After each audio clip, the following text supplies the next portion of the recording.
Jovan Buha! Buha!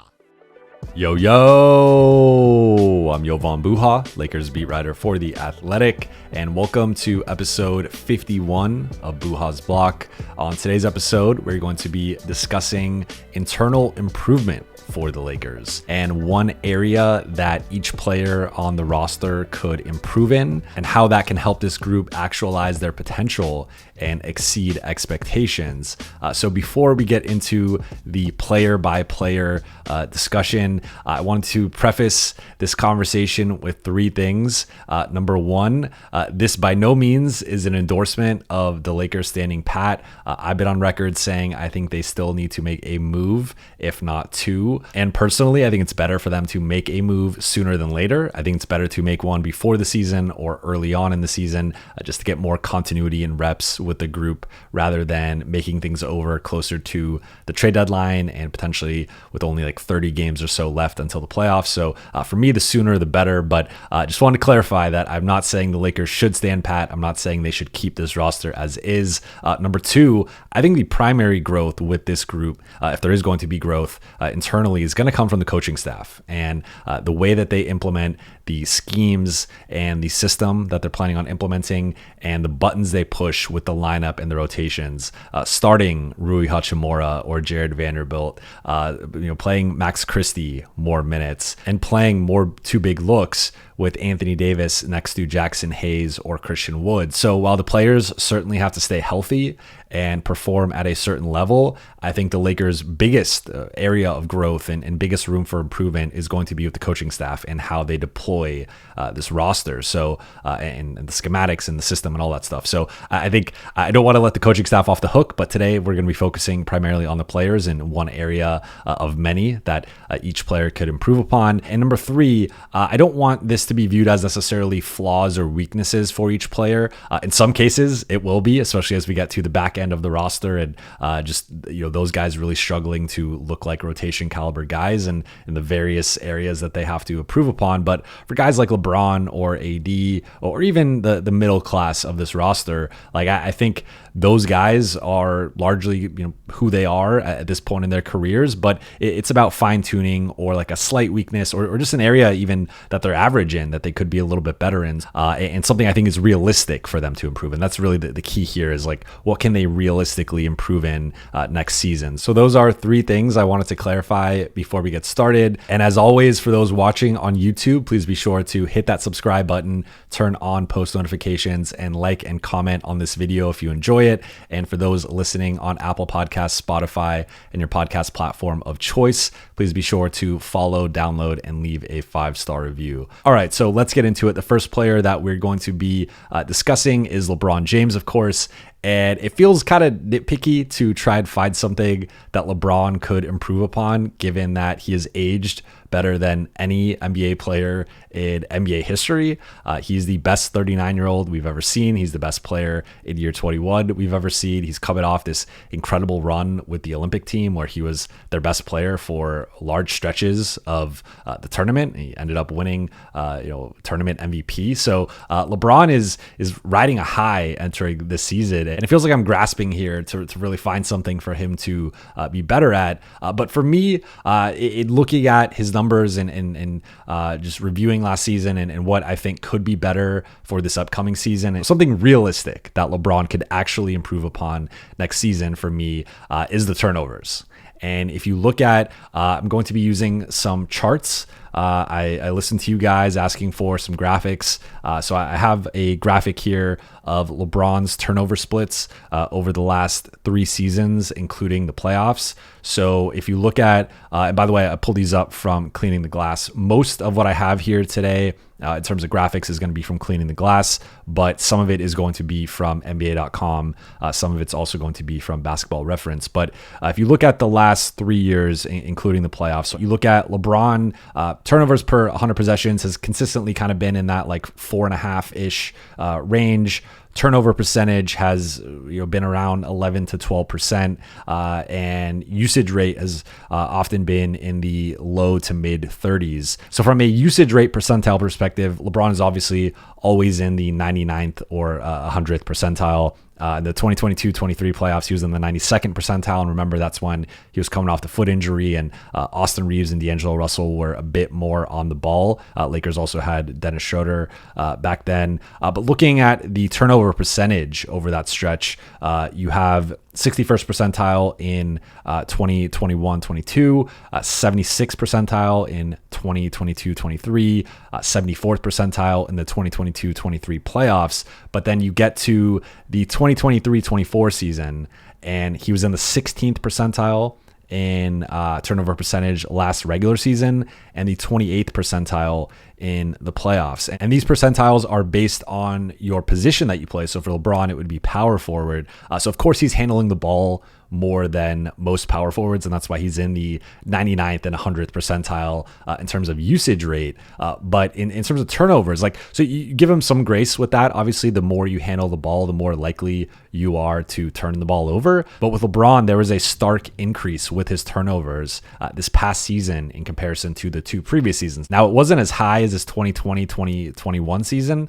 So yeah, again, we're just trying to find something here that LeBron could be better in. But I also felt like this kind of applied to the Olympics as well, where LeBron would have some of these predetermined reads, and it wasn't necessarily even his fault. A lot of times it was on time and on target. He didn't quite have the chemistry and the timing with some of his teammates yet. And I thought it got better throughout the tournament, but especially early on in the tournament, there'd be times where he'd try to find somebody on a back cut, or you could tell it was a certain set, and he was trying to find a shooter or something, and it would just, it would get intercepted, it would get deflected. And that happened at times last season. I mean, there were plenty of games where he had 5, 6, 7 turnovers, and some games where it was really costly. And so if I had to find something for LeBron to try and work on or improve upon for next season, it would be being a little bit more conservative with his passing, and just making sure he's not having some of these silly unforced turnovers that he's had over the past year or so. I think the turnovers and some of the decision making could be a little bit crisper, and if he can do that, I think at that point it's a win for the Lakers offense. And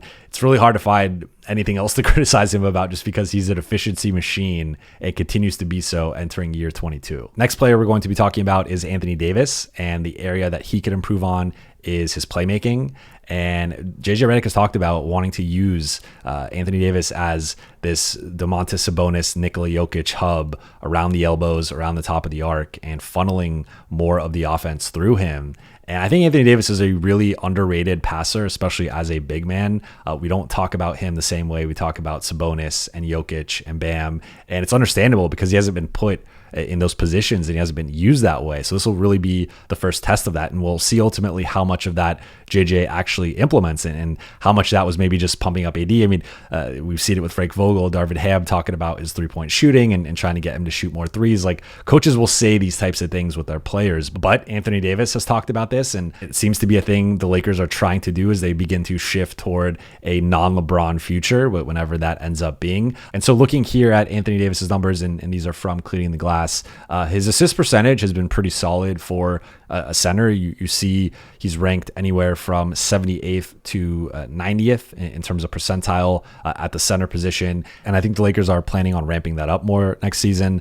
From a usage rate perspective, he's obviously in the mid 90s often, not quite at the level of like a Jokic or an Embiid, where those guys are really having the ball all the times on every single possession. But it is something that the Lakers could obviously increase. And then from an assist to usage percentage percentile, he's more so middle of the pack, and that's where you can see that increase, and you could see the Lakers just use him more as that type of passing hub. And then from a turnover perspective, he's fared very well, especially the last couple of years. He's been the mid to high 80s in terms of percentile at the position. So 80 is not someone you really have to worry about the turnovers, and I think he's improved just overall as a passer and with his passing reads, but especially passing out of double teams. And that's an area where Darvin Ham and his coaching staff deserve credit. As Crangus McBasketball often talks about, the help beaters that the Lakers implemented the last couple of years were effective, and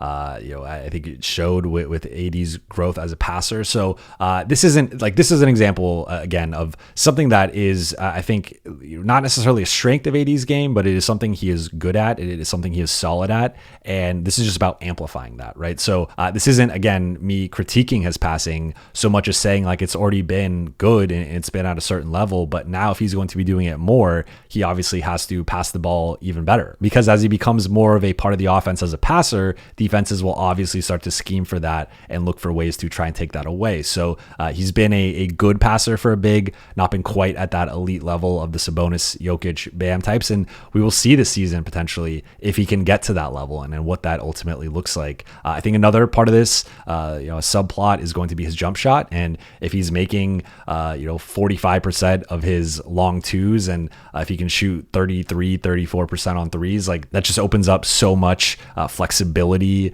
and spacing offensively for him to operate. Because right now, obviously, I think teams will start to play off of him. And if he's going to be at the 3-point arc, he's got to be able to make that shot. And that's part of the reason why defenses have to respect Sabonis and Jokic is, even though neither guy is necessarily a great shooter, Jokic obviously struggled in the playoffs a bit with his 3-point shot, though he's had some really good 3-point shooting seasons. You have to respect them out there. And that said, AD is coming off his best passing season in LA from a assist per game perspective and the second highest average of his career. So he's trending in the right direction with his passing, and we still don't even know what this looks like necessarily. So it's hard to say he can get better at XYZ without seeing him being used in this way and within JJ's system. Once we see that, we can start to critique it and evaluate it and figure out ways to optimize it. But for now, AD continuing to develop as a playmaker and his jump shot potentially helping facilitate that improvement are the key things that I'm focusing on for him for next season. Next up is Austin Reaves, and for him it is going to be his 3-point shooting,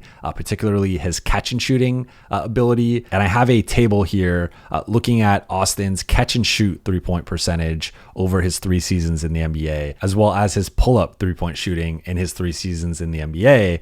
And I also have his playoff numbers as well. So as a rookie in 2021-22, Austin shot 35.6% on catch and shoot threes, which was solid, not great, but solid. And in the regular season, he shot 14.7% on pull-up threes, which is obviously a bad mark.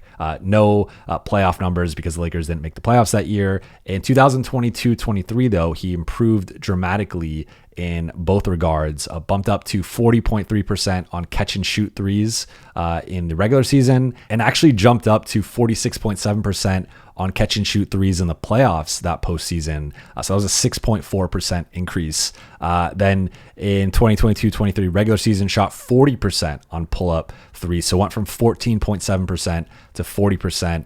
Quick math, that's 25.3%.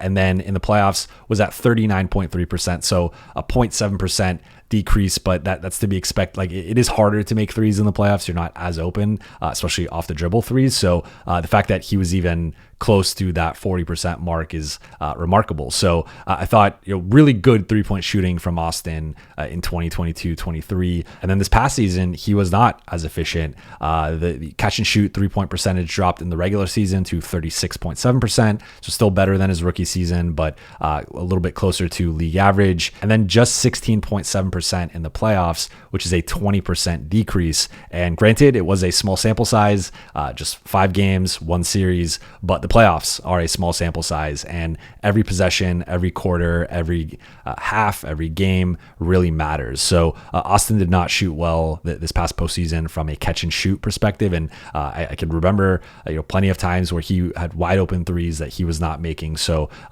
went through a shooting slump at the wrong time. And then looking at the pull-up 3-point percentage, 37.3% in the regular season, which is a good mark, not quite at the 40% mark that he was at the season prior. And then that dipped to 35.7% in the playoffs, which was a 1.6% decrease. So his pull-up 3-point shooting has pretty much been consistent over the past couple of seasons in terms of regular season versus playoffs. Of course, you're going to see a slight dip typically, but a 0.7% or 1.6% dip isn't anything out of the ordinary. And the fact that he's shooting that well consistently, like the pull-up 3-point shot has not been the issue for him. It's really been the catch and shoot, and specifically going back to last season. So he's coming in fresh, did not play with Team USA this summer.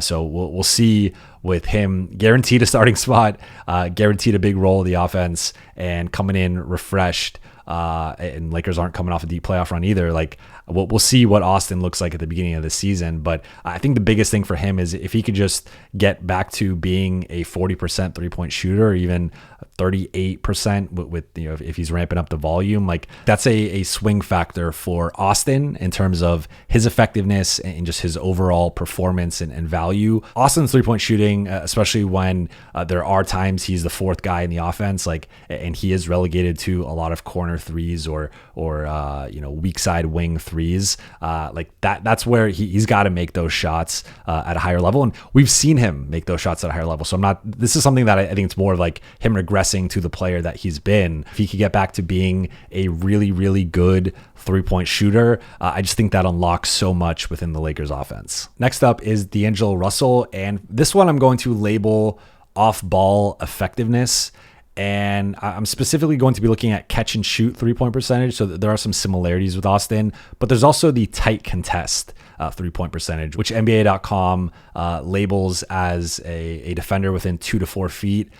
There's very tight, but D'Lo, according to NBA.com, does not take any very tight shots in the regular season or in the playoffs from 3. So I don't really buy that, but it feels like he takes at least some, but they only had, they had it at 0. And I wanted to focus on these two areas because when we talk about D'Lo, we know he's very talented. We know he is very skilled, and we've seen it from D'Lo in the regular season. The bigger problem for him has been adjusting to the playoffs and adjusting to the intensity, the athleticism, adjusting to the way that some of the shot creation that he has in the regular season doesn't translate into the playoffs. There's a scalability or lack thereof to D'Lo's game. And clearly when the Lakers get to the playoffs, the offense is running through LeBron, and then it's running through Anthony Davis. And really, based on the performance of the last 2 postseasons, it should be running through Austin Reaves third. But there's going to be a big gap there with how much LeBron and AD have the ball. I have it here,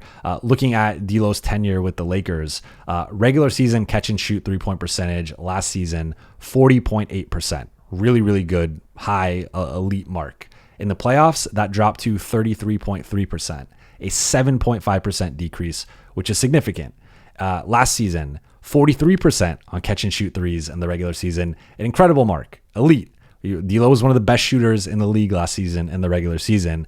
That dipped to 25%, an 18% decrease. Now, just like I said with Austin, it's a small sample size, especially going back to last postseason. It was 1 series, it was 5 games, but at the same time, a playoff series is a small sample size, and every possession, every quarter, every half, every game matters more than it does in the regular season, twofold at least, if not more. So we see a clear trend here of D'Lo really struggling with his catch and shoot threes compared to the regular season. Then you look at these tight contest threes. He's actually struggled with them in the regular season. 2 seasons ago, it goes from 30.5% in the regular season down to 15.4%.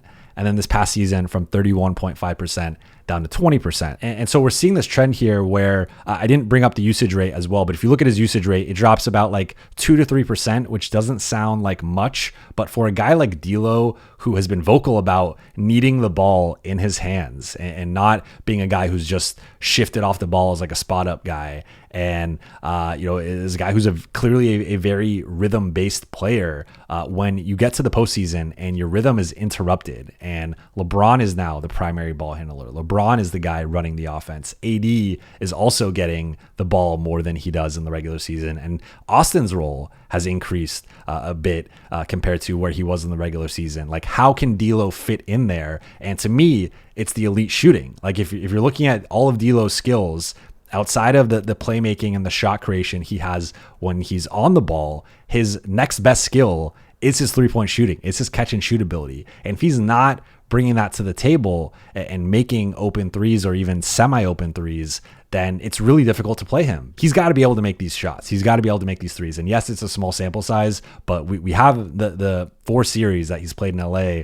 Again, like, the playoffs are a small sample size. That's just how the playoffs go. And if you don't perform in the playoffs, it's going to be an even smaller sample size because you're going to lose in 4 or 5 games to the Denver Nuggets. So if I'm D'Lo, like, I think D'Lo is really important for the Lakers in the regular season, obviously carrying a certain offensive load, running the offense, and especially on nights when LeBron is out. But my focus with D'Lo would just be being comfortable with the uncomfortable. And you'll see him work on stuff like this, where he works on taking those corner threes out of bad passes. And he obviously made a really big one against the Clippers. Remember that comeback where he hit, the no dip 3. He's made big shots, and he's made big catch and shoot shots. So like, this is something he can do. It's really about translating it to the playoffs and him showing that, like, for as good and as talented as D'Angelo Russell is, the best version of him on a good team is, in my opinion, at best the number 3 option and probably the number 4 option. He's got to be able to excel within the parameters of that role. And I still feel like it's been a struggle for him, where in the regular season, you give him the ball more, you let him play more in rhythm. He's going to play at a certain level. But ultimately for the Lakers, their best offense is always going to be running the ball and the offense through LeBron and AD. So I label it off-ball effectiveness. You could talk about the catch and shoot. You could talk about the tight contests. But to me, this is more emblematic of just like his playoff struggles, and just looking at, he has not been the same caliber of shooter. And when the defenses are closing out tighter to him and the rotations are crisper and the defense is just tougher, he's just not performed as well. So for D'Lo, I would really focus on this part of his game and taking as many contested catch and shoot threes in practice and relocating and just kind of figuring out ways to be more effective off the ball and just being more comfortable and really embracing that more than I think he has up to this point. The next player is Rui Hachimura. And for me, this one is going to be rebounding, because we can talk about his defense and we can wish cast Rui to be some perimeter stopper or some off-ball chaser or screen navigator, but I just don't think that's in the cards for him. You see the athleticism and the force and the physicality translate offensively when he's bashing guards in the post and punishing mismatches and dunking on people, and like, he's got a certain level of physicality on the offensive end that doesn't always translate defensively.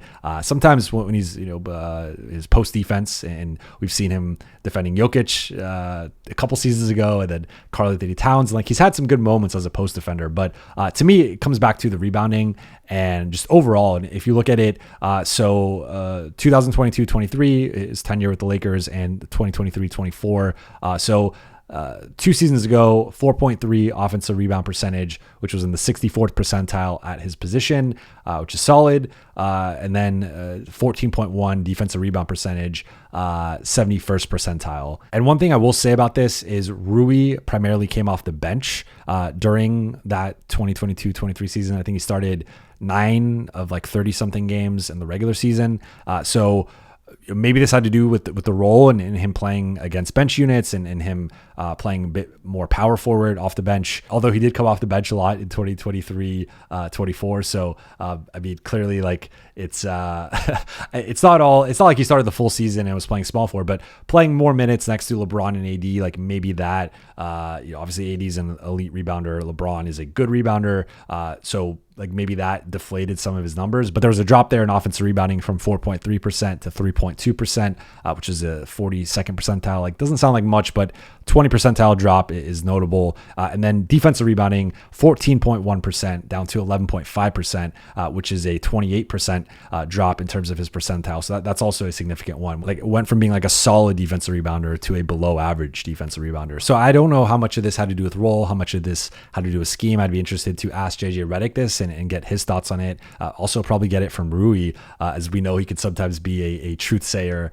in the media, just kind of let it fly. So, but overall, like, Rui being in the 40th percentile of both offensive and defensive rebounding at his position is just, to me, that's inexcusable, because Rui at 6'8", 6'9", 235 pounds or so, like, he's got a size advantage against a lot of players, and almost most small forwards and even some power forwards. So I think he should be a better rebounder, and to me, it's a combination of focus, engagement, that desire, that competitiveness, and just really wanting it. And he could sometimes float out there, and I think we saw that a bit in the Denver series, where he did not rebound the ball well, and I think really struggled on that end. So this would be one area for me of, like, sure, we could say, like, become a perimeter wing stopper and get better at navigating screens and all this stuff. But like, I just don't know if Rui will ever be that type of player. But can he rebound the ball better? Yes. The next player is Jarred Vanderbilt. And I think the obvious thing here is his 3-point shooting and his lack of gravity. And if he could just become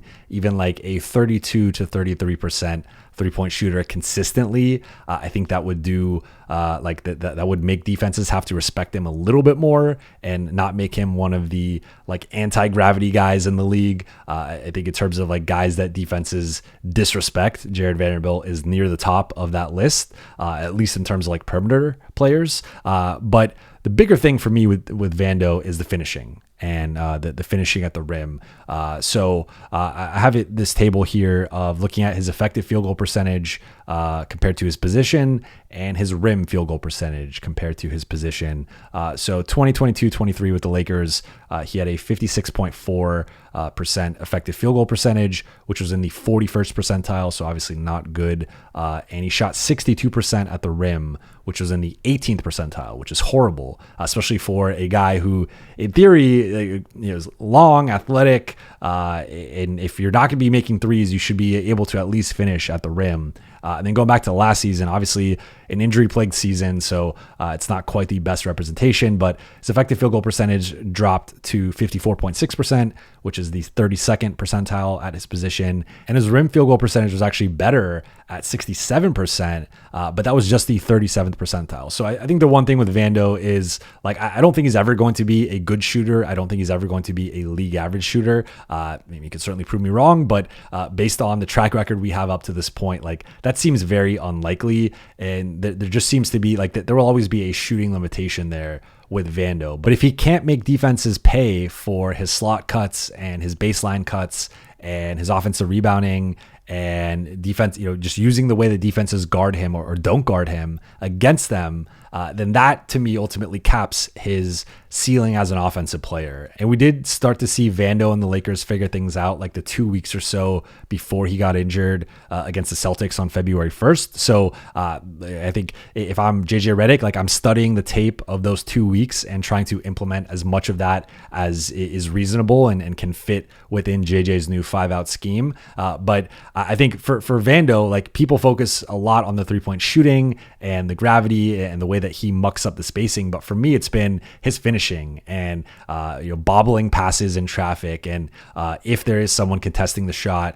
often missing it, and just not being a finisher or the caliber of finisher that he should be based on his physical tools and the already built-in jump shot limitations that should kind of force him to be like, all right, if I can't make a shot outside 12, 14 feet, let me at least be very efficient around the rim and with hook shots or scoops or floaters or whatever. So I think that's a part of his game that he really needs to focus on. And again, as we talk about him potentially being a starter or him being a big part of this rotation, yes, he's going to fill an important critical role defensively, like almost certainly the second most important defender on this team behind Anthony Davis, but he needs to perform at a certain level offensively as well. And I would like to see this percentile in terms of his finishing and his effective field goal percentage, especially because it's a steady diet. It's not like Vando's like posting people up and taking people off the dribble for mid-range pull-ups and stuff. Like, his diet is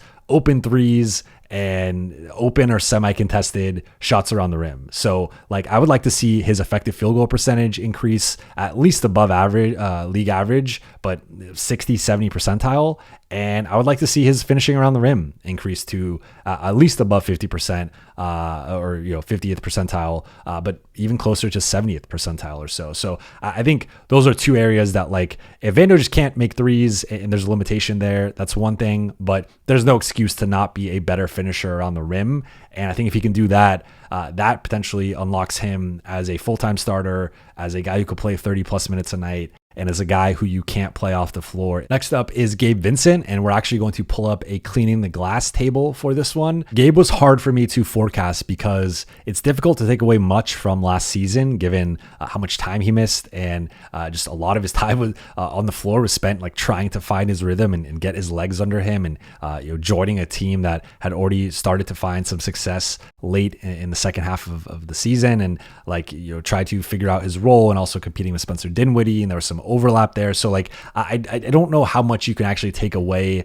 from Gabe's season from let's analyze this and start to figure out, what he can improve on. Like, he can improve on a lot of things, but it's also tough to judge it just because I don't think we ever saw the real Gabe Vincent last season. But looking at his career, I think there's a couple things we can look at. So for me, I'm going to say just offensive efficiency for Gabe, and looking at his effective field goal percentage, 45.9% in his second season with Miami, which is a 13th percentile, and then 50.7% 2 seasons ago, which was in the 38th percentile. So he's been a really inefficient combo guard, as Cleaning the Glass lists him. Last season was 34.4%, which is the first percentile, which is absolutely horrible, basically as low as it gets. Although you'll see here in non-quarter threes, he was in the 0 percentile. So it does get lower than 1 for Gabe. I'm going to kind of take away his shooting from last season out of this, but just looking at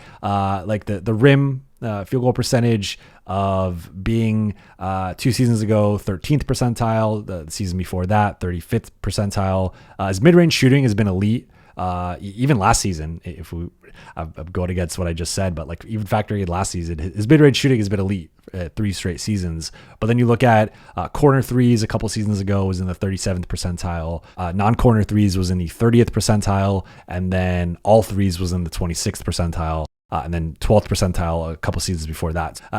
Threes could have been like the answer for almost any player on this team because the Lakers have been such a high variance 3-point shooting team, and basically everybody struggled in the playoffs for the most part. But just looking at Gabe and his career, like you see a lot of blue that second season, not as much the third season. It was really just the rim finishing. And then his most recent, full season with Miami, struggled at the rim and on threes. So I think those are those are the two most valuable shots in the game, or shots at the rim and shots beyond the arc. And I think Gabe Vincent has been below average in some cases like really below average in both regards. So I would say like ironing that out, did finish at the rim better as a Laker. And I think having LeBron and AD, have so much attention on them can unlock parts of his game with that. So with Gabe, I'm looking at his just overall offensive efficiency and being a better role player, fitting in around LeBron, AD, Austin, D'Lo, etc. Next up is Max Christie, and this is one I don't have a table for, but I'm just going to quote Max himself and my interview with him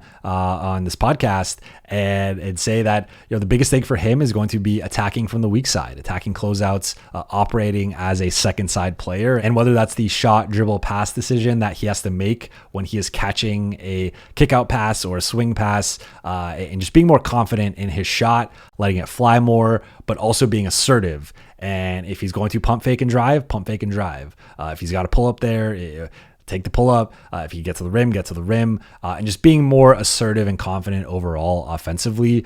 So I guess that could technically be the theme, but I'm more so looking at how he operates as a second side player, because that's going to be his primary role next season, and flying off screens and floppy actions and becoming more of an off ball player. So I think that's also a subplot within this. But when I think about Max, it's going to be a lot of spotting up weak side actions. And can he, return to being a better 3-point shooter? He had a little bit of a dip last season as a shooter. Overall, though, has been a 40% catch and shoot guy through his first 2 seasons. So continuing to shoot the 3 ball at a high level, but as teams try to run him off the arc, does he have a counter of a 1 or 2 dribble pull up or getting to the rim? And if he can finishing, or maybe it's a driving kick to the weak side, or it's a reverse pass to reset the offense, depending on how much time is left on the shot clock. So I think just reading the game at a higher level for Max and playing with more confidence are really the 2 high level parts of his game offensively that I think he needs to improve on. And I think that really crystallizes with his decision making coming out of weak side actions, second side actions, and just getting the reps doing that, and that growing his confidence, and then just doing it much quicker than he has through his first couple seasons. For the next 7 players, I'm going to try and go a little bit quicker. For Christian Wood, it's his 3-point shooting. And again, this is a trend for a lot of this roster, but for Christian, it's specifically his 3-point shooting because he had a career worst 3-point shooting season last season. So I have his cleaning the glass numbers here. If you look at it from a corner 3 perspective, he actually shot it similar to the previous season in Dallas, 33%, which is in that mid to low 30s percentile for centers. But you see the non-corner threes. So think about those like pick and pop shots where if he's the screener and he's picking and popping, it's likely going to be above the break. It's going to be, above somewhere at the top of the arc or somewhere like a wing. If it's a side pick and roll, it's going to be like a wing 3-point shot. So those are the shots he shot just 31% on, which were the 25th percentile among centers last season. And then last season, he shot 31% overall on threes, which was in the 24th percentile of centers. So if you look at his previous 4 seasons here, 40%, 38%, 39%, 39%, and percentile wise, 88th percentile, 68th percentile, 81st percentile, 77th percentile. So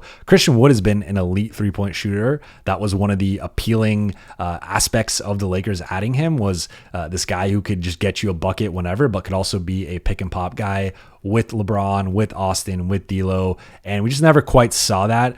To me, similar to D'Lo, he's a guy who's very rhythm-based, so I think the Lakers can find a way to manufacture more touches for Christian and maybe establish more of a rhythm that way. And if you give him the one post-up a game, one ISO a game, or maybe a couple, one of each or a couple or whatever, 2 to 3 per game with the second unit in maybe the early second quarter, like late third quarter, that can I think unlock maybe some of this shooting stuff, but he just has to be better as a shooter. And we could chalk this up to variance, regression, and just say that he had an off shooting season for whatever reason. And if he could bounce back, I think he could surprise people with how effective he is as a backup center next season. Next up is Jaxson Hayes. And for Jaxson Hayes, it is his rim protection, his paint defense.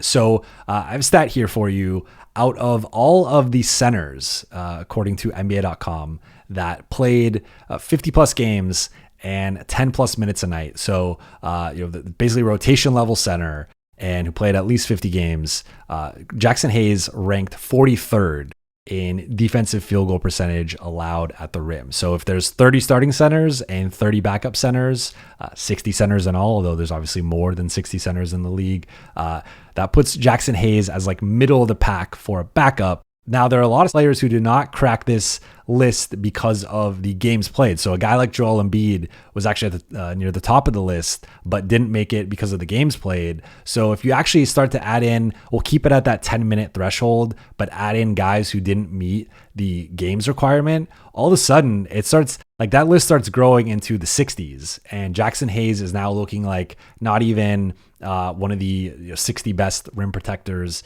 in the league at the center spot. And that's a problem because this dude is 6'11", 7 feet. He could jump out of the gym. We saw the East Bay Funk dunk in Toronto. We've seen the tip dunks and dunking on guys as a roller, and like he's got the athleticism to be a really effective finisher.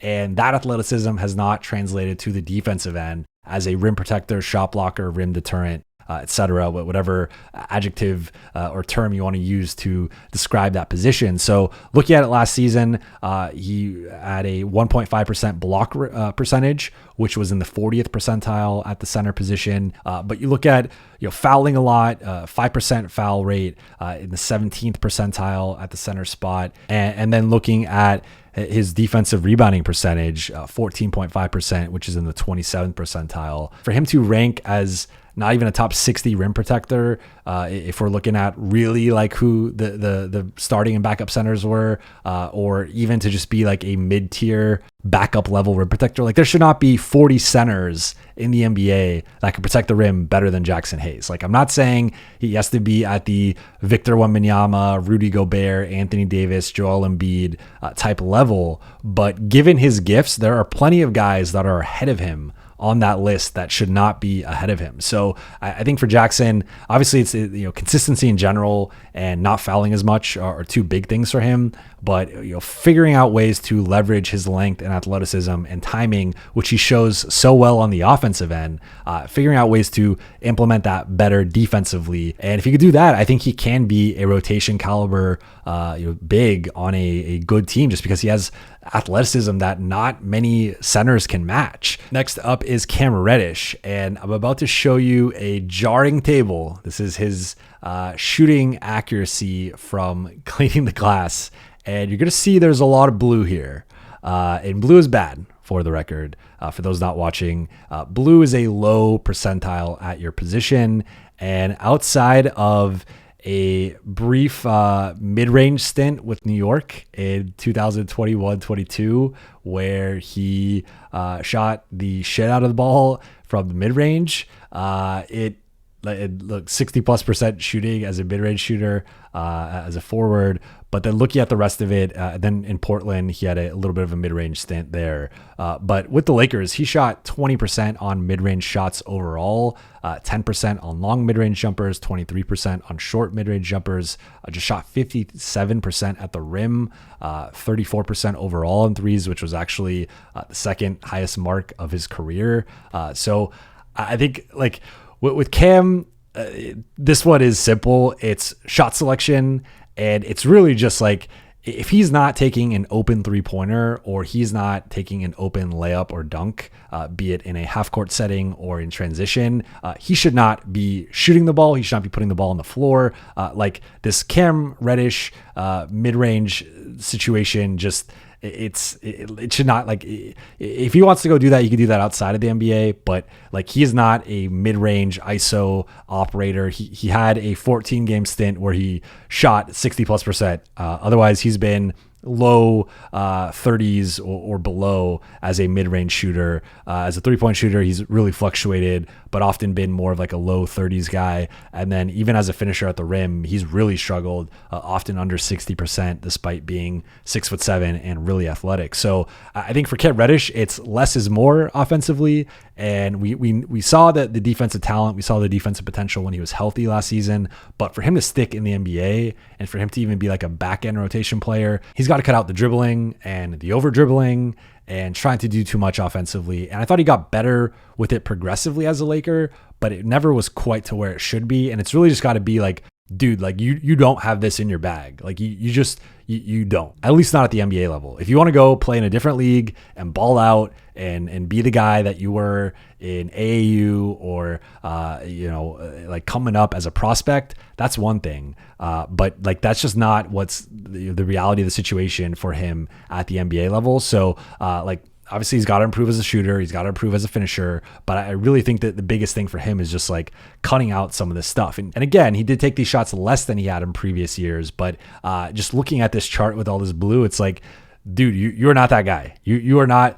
You don't have that bag that you think you have. So I think that the Cam Reddish, we are now 5 years in, and he has not flashed a consistent offensive bag. And I think it's time to kind of put that to rest and just look at him almost like a Matisse Thybulle Jr. And it's time to put that to rest and look at him more like a poor man's Matisse Thybulle. He's on his way out of the league if he continues to operate the way he has offensively and be this inefficient. And then also, I think he's been a little overrated defensively, in my opinion. He really had a few game stretch there with the Lakers that was really good. And then I think he just continued to start and people were kind of inflating it a bit. But I've never been a big Cam Reddish guy, clearly. But I mean, the numbers speak for themselves. Look at all this blue. This looks like the ocean. This is just, it's not good. So I think Cam has really got to tone it down offensively and really just internalize that if you are not wide open on a three or you are not wide open within a finishing setting, retire the bag, retire the mid-range game, all that stuff. You should be dribbling as little as possible. So that's my Cam rant. And then for the two rookies and the two second-year guys, No tables because for the rookies, we obviously don't have any stats to go off at the NBA level. I'm not going to count their summer league stats. And then for JHS and Maxwell Lewis, we never really saw them get, like, they were always garbage time guys. They really were disappointing at last season. And, unfortunately, JHS didn't play in summer league and Maxwell had an up and down summer league performance. So I did think there was some progression, particularly as a passer and a playmaker. But I'll rattle these four off quickly. With Dalton Knecht, it's the defense, both on the ball and off the ball. Teams are going to target him, especially if he comes in shooting the ball at a very high level. He's basically going to be like Luke Kennard, where Luke Kennard was able to be played off the floor despite sometimes being like a 40% three-point shooter because teams, and LeBron did it how many times when Luke was a Clipper, like would just target him relentlessly. So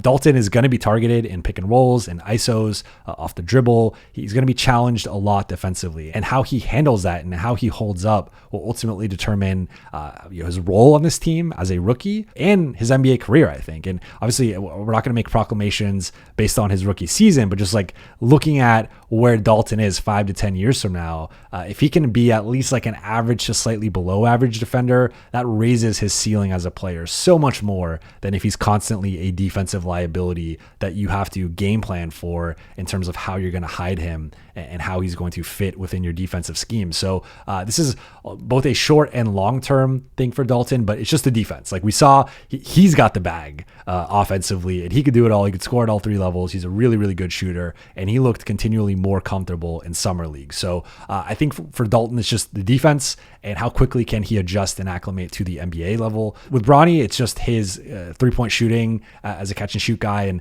again, this has been a trend with multiple players, but with Bronny especially, because I don't think he's ever going to be a primary ball handler. And as we saw teams cheating off of him a little bit and giving him that jumper, like he needs to be able to hit that. So if he can hit weak side, catch and shoot, corner threes, wing threes, like that is a path to him getting onto the floor. Like obviously he's got to improve as a ball handler, decision maker, an on-ball defender, point of attack guy. Like he can improve in all those things, and I think he will as he gets more reps at the NBA level, as he gets reps at the G League level and continues to fill out and get stronger. But for me, if Bronny can become at least a league average three-point shooter, that opens up a path to him being a rotation guy, maybe the following season or the season after that. But if he can't shoot, and he's also not a primary ball handler, it gets really tricky to fit in as a guard at the NBA level. So the biggest thing for me is, of course, like he's got to become an elite defender and show that he could do that as a point of attack guy, but he's got to be able to shoot and keep defenses honest. With Jalen Hood-Schifino, this could be everything. It could be Eddie at everything, all things at once with Jalen Hood-Schifino in terms of what he needs to improve on. But I'm going to take it in a different direction. Like obviously he needs to improve as a shooter, as a decision maker, in I think taking garbage time more seriously, that's its own thing. But for me, I look at the defensive end with Jalen Hood-Schifino and specifically his point of attack defense. And this was a guy who some people compared his frame to Marcus Smart coming out of college. And Marcus Smart obviously has that 6'3", 6'4", long arms, big, sturdy, stocky frame.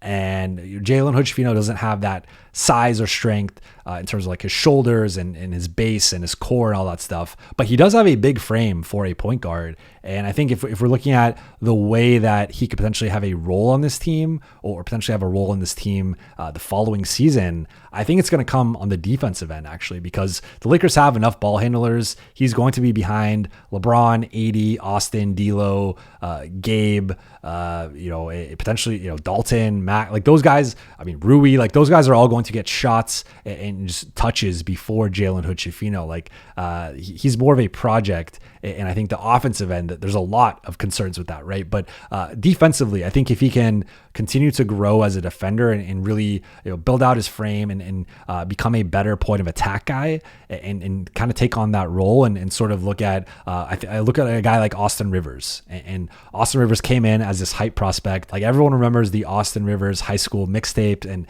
he was a lottery pick. And like he came in with a certain amount of expectations and buzz, in part because of who his father was, but also because he had built that buzz and was one of the first like social media stars of that generation.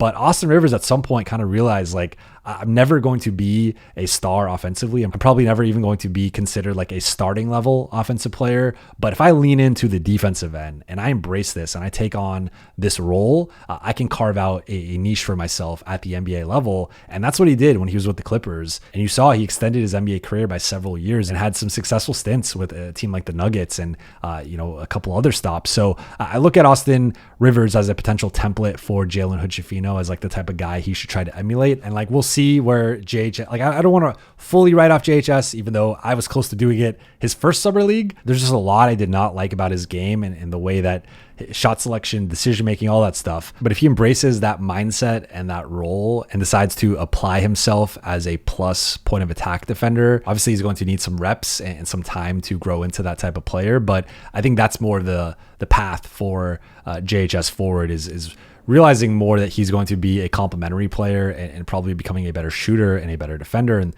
those are always the complementary skills around stars and primary ball handlers. So I'm not going to entirely write him off yet. And then finally, to wrap this all up, Maxwell Lewis and his area of improvement is decision making. And I look at his decision making on the weak side, even in summer league, at times where he would have an open three and he would pump fake or hesitate for whatever reason and then try to break a guy down off the dribble, or then a guy would close out and then that shot wouldn't be there. Then he'd have to reverse the ball, or he would try to attack and then the defense is already shifted by that point. So I think making quicker decisions, in some ways similar to Max Christie, but although I think Max is much further along in his development, he's proven to be a much better shooter, and I also think he makes quicker decisions. But just playing with a certain level of assertiveness, I think his shot pass decision making could be better in terms of again, obviously taking shots, but also like not necessarily always trying to be in his bag as well. Like with Maxwell Lewis, he's entering year 2, so we will give him some grace in terms of like where his career is going to go and where his offensive role is going to go. He can improve as a shooter, he can improve as a defender. I think he improved as a playmaker in summer league and showed he could create for teammates more so than I had previously thought. But I think for him, it's really just it's kind of a combination of like Max Christie and Cam Reddish of reducing some of the ISO pull-up bag stuff, and then also kind of really working through and thinking through the decision tree as a weak side, second side guy, and being able to make those decisions a bit quicker. And then, of course, becoming a better shooter will help with that. So that's my list for Maxwell Lewis. That's my list for all of the 15 Lakers roster players. If I missed anything, or there's anything you disagree with, or there's something you'd like to add, please let me know in the comment section below. But that will do it for today's episode. Thank you so much for watching on YouTube and listening on Apple Podcasts, Spotify, and your podcast platform of choice. As always, for those on YouTube, please be sure to subscribe, turn on notifications, and like and comment on this video. And for those listening in audio form, please be sure to follow and subscribe to Buha's Block, download this episode, and leave a 5-star review if you enjoyed it. I'll be back on Friday with a Friday afternoon live stream. I will not be back next week because I will be getting married at the end of the week. So I got to focus. It's a shortened week because of the holiday. But so I got to focus on my wedding and making sure I don't blow that before we get to the altar. So gotta take next week off with the podcast. But I will be back the following week. In between, we have a few days back in LA before we go on our honeymoon. So I'll be back for an episode that week, be off for a couple of weeks for my honeymoon. So that is my schedule for the next few weeks. Be on the lookout for that. And once I'm back from my honeymoon, it's all systems go. We're going live at least a couple times a week. We're doing a couple episodes a week, post-game reactions. I'm going to be interacting with you guys, asking about when I should be posting content and the best days, the best times, all that stuff. I want to hear from you guys. So I'm making sure I'm tailoring this experience for everyone. So be on the lookout for that. I'll be posting some community notes. And if you do subscribe to the channel, you can respond and see those community notes and community polls about your best time of day and best days and all that stuff. How frequent do you want post-game reactions? Do you not want post-game reactions? All that stuff. So be on the lookout for that. And for now, I will be back on Friday with a live stream. Looking forward to it, and I will talk to you then.